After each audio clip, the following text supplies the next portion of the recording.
દીપાવલીના તહેવારોને ધ્યાનમાં લઈ માંજલપુર વિસ્તારમાં આવેલી ઘી ગોળ રેસ્ટોરન્ટ પાસે ડિવાઇન ગેલેરીમાં કલા એક્ઝિક્યુટિવ કલેક્શન એક્ઝિબિશનનો પ્રારંભ કરવામાં આવ્યો છે, જેમાં માતા તૃપ્તિબેન અને પુત્રી શિવાંગીબેન મીણબત્તીમાં અદ્ભુત પ્રોડક્ટ લઈને આવ્યા હતા.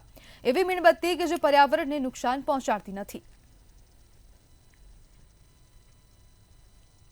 મારા મધરે કેન્ડલ બિઝનેસ સ્ટાર્ટ કર્યો. હું એક સપોર્ટિંગ હેન્ડ તરીકે છું આ બિઝનેસમાં એમના સાથે, સો દેટ એમને અત્યારના લેટેસ્ટ ટ્રેન્ડ્સ ને કલર્સ ને કોમ્બિનેશનના વિશે થોડો અંદાજો રહે, પ્લસ એમને ડિજિટાઇઝ કરું. માંજલપુરમાં છે આપણે ઘી ગુડ રેસ્ટોરન્ટ છે, એના નીચે ડિવાઇન ગેલેરી છે, એમાં કલા એક્ઝિબિશન છે, એમાં સ્ટોલ નંબર 6 છે અમારો. મીણબત્તી કેન્ડલનો સ્ટોલ કરવામાં આવ્યો છે અને એની વિશેષતા એ છે કે આ છે ને એ પેરાફિન વેક્સમાંથી નથી બનાવવામાં આવેલું, સોયા વેક્સમાંથી હેન્ડમેડ બનાવેલું છે.